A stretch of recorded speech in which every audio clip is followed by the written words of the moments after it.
Eh bien bonjour à tous les amis, supporters, supportrices parisiens, amoureux du football, supporters d'autres clubs, bienvenue à vous. On se retrouve pour une vidéo qui fait l'actualité, c'est encore Thomas Tuchel. Ah, vous allez me dire, ah, nous fait chier avec Tuchel. Oui, mais non, mais c'est l'actualité du club.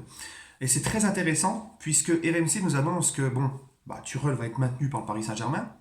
Les dirigeants parisiens ont décidé de lui faire une deuxième année de crédit.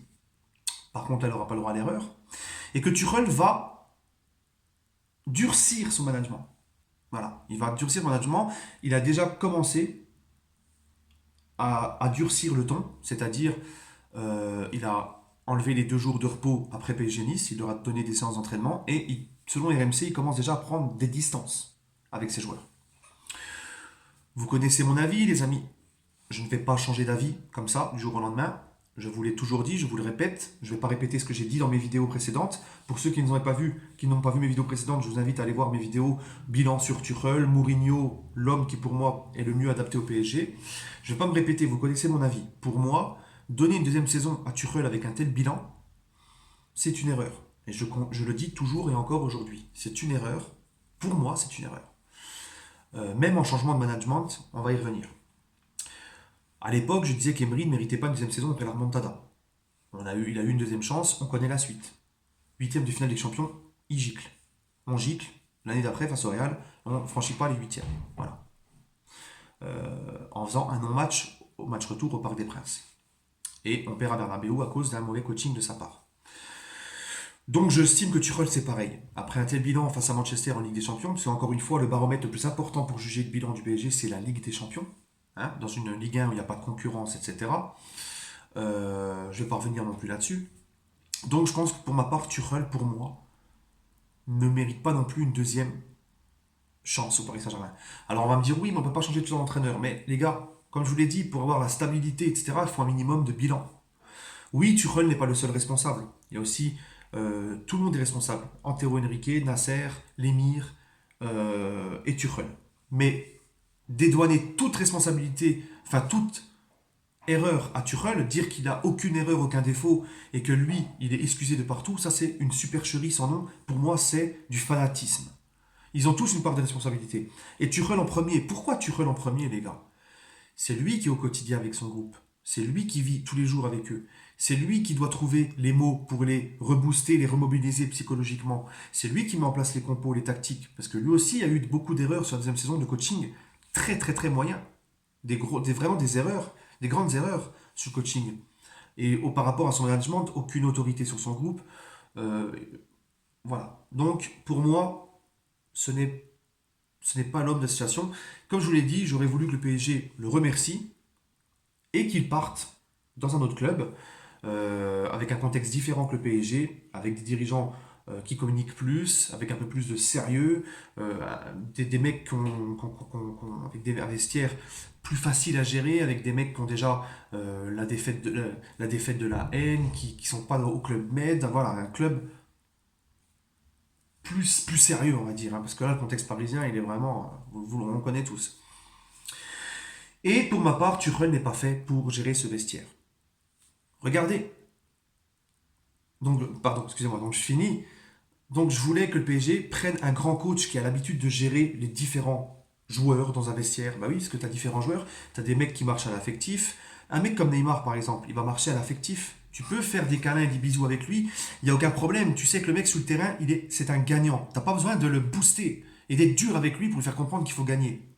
Mais t'as des mecs comme des Kimpembe, des Nkunku, des Draxler, des gars comme ça, t'as peut-être plus besoin de moins faire câlinothérapie, câlin, bisous, etc. Et de te montrer un peu plus strict, un peu plus distant. Parce que chaque personne n'est pas pareille dans la façon d'aborder les matchs et dans la façon à manager. Chaque personne est différente. Et je pense que Tuchel a fait l'erreur de faire la câlinothérapie avec tout le monde. Voilà. Bon. Mais le problème de Tuchel, les gars, c'est que quand Tuchel était à Dortmund à Mayence, il était déjà quand même proche de ses joueurs. C'est pas un problème d'être proche des joueurs, mais il y a une barrière et des limites à mettre et à ne pas franchir. À Dortmund et à Mayence, Tuchel, il poussait des grosses gueulantes. Il n'hésitait pas à mettre Aubameyang en tribune quand il faisait le con. Il poussait des grosses gueulantes. Il était proche de ses joueurs, mais il poussait quand même des grosses gueulantes. Il tapait du poing sur les tables. Il n'a pas fait comme au PSG, limite je te roule des galoches. c'est jamais la faute de mes joueurs, les pauvres, ils sont tristes, machin, bref. Catastrophique. À trop les couvrir, les dorloter, les caresser en sens du poil. À Dortmund, il n'était pas comme ça. C'était pas à ce point-là, les gars. Il savait se montrer dur, etc. Et pour moi, pourquoi il a fait ça en arrivant au PSG? Je pense que c'est parce que, pour moi, c'est un aveu de faiblesse. Il n'a pas su comment gérer le vestiaire parisien avec un mélange de stars, de jeunes cracks, de petites pépites, voilà. Parce qu'à Dortmund, à Mayence, c'est un vestiaire où il avait pas le même vestiaire que le PSG. À Mayence, à Dortmund, la star du club, c'était Aubameyang. Il était jeune. Il avait un vestiaire qui était jeune. Donc, il pouvait se permettre. Il avait les épaules pour gérer ça. Mais là, les gars, le vestiaire parisien, ce n'est pas fait pour lui. C'est pour ça que je vous ai dit que c'est important, les gars, de ramener un grand coach au club qui sait gérer les grandes stars et qui a gagné avec les plus grands. Voilà, tout simplement. C'est pour ça que j'estime que Tuchel est un bon tacticien, mais il n'a pas les épaules pour gérer le contexte et le vestiaire parisien et son environnement. Hein, tout ce qui a été, tout ce qui est autour, je ne vais pas revenir dessus. Bref, pour moi, donc, c'était un signe de faiblesse qu'il ne savait pas gérer, comment gérer son vestiaire avec cette méthode de calinothérapie, etc. Parce qu'il a complètement changé de méthode. Le plus important, c'est que Tuchel a ouvert les yeux, il s'est rendu compte de son erreur, il va vouloir redresser la barre et se montrer plus dur. Mais le problème, les gars, c'est que même ça, je suis pessimiste. Alors encore une fois, c'est un ressenti. Ce que je dis, les gars, parce qu'il faut voir ce que je prends à la gueule sur Twitter. De toute façon, Twitter, c'est un ramassis d'abrutis, c'est plus possible. Hein, je vais même plus perdre mon temps à parler avec les gens, je les masque, comme ça je vois même plus leurs tweets. Parce que les gens ne comprennent pas, en fait, que moi, ce que je dis, je n'ai pas la vérité absolue. Je ne dis pas que ce que je dis, c'est la vérité, les gars.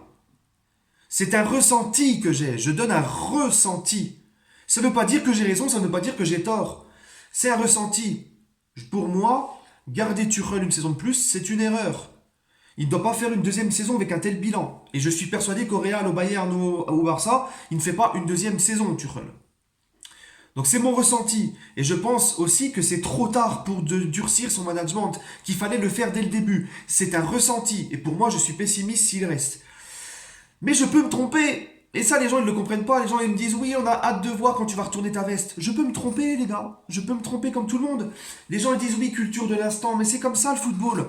Tuchel, il est resté pendant 1 an au club. On fait le bilan sur sa saison. Et comme je vous l'ai dit, la Ligue des Champions est un baromètre important à prendre en compte pour juger le PSG. Échec total, défaite en huitième de finale de Ligue des Champions face à Manchester U17, incapable de trouver les mots pour rebooster son équipe, qui est encore pire en deuxième à la première mi-temps. S'il aurait su trouver les mots et qu'il aurait été autoritaire sur son groupe, à la deuxième mi-temps, les joueurs auraient été transformés, couteau entre les dents, et on allume Manchester. Mais non, ils ont été encore pires en seconde qu'en première. Voilà. Donc, on fait le bilan de Tuchel. Pire saison sous QSI, je l'ai dit hier. Donc c'est sûr que je ne vais pas vous dire qu'il est merveilleux, qu'il est beau, que machin, que ceci. C'est normal que je critique et que je suis pessimiste, les gars. Regardez Kimpembe. On l'a adulé l'année dernière, le crack, le monstre, le phénomène, le titi, le machin. Et maintenant tout le monde l'insulte. Ça va vite le football, c'est comme ça. Les gens disent culture de l'instant, culture de l'instant. Mais oui, mais le football, ça va vite. Alors oui, il y a certaines choses à prendre en compte. Un mec comme Paredes, il vient d'arriver en janvier, l'équipe est au fond du trou mentalement, il n'a jamais les mêmes mecs à ses côtés, c'est un nouveau championnat, des nouveaux coéquipiers. Tu peux pas le juger maintenant. C'est pour ça que je dis que Paredes, il faut le juger l'année prochaine. Mais là, Tuchel, ça fait pratiquement 1 an qu'il est là, avec le groupe, on fait son bilan, tout simplement. Et peut-être que la saison prochaine, j'aurai raison, comme je peux avoir tort. Et si j'aurai tort, je ferai les éloges de Tuchel, je dirais que je me suis trompé et j'ai aucune honte à ça. J'assume. J'assume, les gars, c'est le football. Le football, ça va vite. C'est comme ça. Mais je me tue à dire, les gars, que ce n'est pas la bonne solution. Et je vous explique pourquoi. Quand tu te montres doux, bisounours, gentil avec tes joueurs dès le début, tu ne peux pas faire marche en arrière. Parce que là, le mec, il va passer pour un schizophrène. Il va passer pour un fou, le mec. T'es avec un gars qui toute l'année, t'es avec un supérieur qui toute l'année est gentil avec toi, te caresse dans le sens du poil. Regardez Verratti, qu'est-ce qu'il dit? La seule chose qu'il retient de Tuchel, Verratti, c'est on s'amuse bien avec Tuchel et on fait des paris. Voilà. Les mecs, voilà, c'est ça qu'ils veulent. Hein, un bisounours, un mec avec qui on va se fendre la gueule en entraînement. C'est pas ça qu'il leur faut à ces gars-là. Ce n'est pas ça. Et maintenant, il veut être distant de ses joueurs et se montrer dur. Mais avec ce que tu as montré tout le long de la saison, je te roule des galoches, viens me faire un câlin, je t'aime, c'est pas de ta faute, machin, et ben là tu vas passer pour un taré, tu vas passer pour un vrai demeuré. Je ne pense pas que ce soit la meilleure solution de le garder et de faire durcir son management. Pour moi, la meilleure solution, c'est de le remercier. Prends tes clics et tes claques, merci Tuchel, et on prend un entraîneur qui saura gérer ce vestiaire-là et le contexte parisien. Mais bon, on va faire confiance encore une fois aux dirigeants parisiens. Encore une fois, leur faire confiance. Ils ont décidé de le garder, il va durcir son management. Je suis pessimiste, mais je ne vais pas quand même être au point de vous dire bah, j'espère qu'il se cassera la gueule juste pour pouvoir vous dire je vous l'avais dit. Parce que moi, je ne suis pas un orgueilleux. Je veux le bien de mon club. Donc s'il reste, même si je suis pessimiste, j'espère que je vais me tromper. J'espère que je vais me tromper pour le bien de mon club, parce que j'ai pas envie de revivre encore l'année prochaine, dans un an, ce que je suis en train de vivre maintenant. Donc on va faire confiance encore une fois aux dirigeants, même si pour moi c'est une erreur de le garder, même en changeant son management, parce que c'est trop tard pour moi. Mais on va lui faire confiance, on va faire confiance aux dirigeants et on va espérer que ça marche. Voilà les amis, demain on se retrouve pour une vidéo spéciale qui s'appellera Comment améliorer la Ligue 1 selon moi. Voilà les amis, je vous souhaite à tous une agréable journée et allez Paris.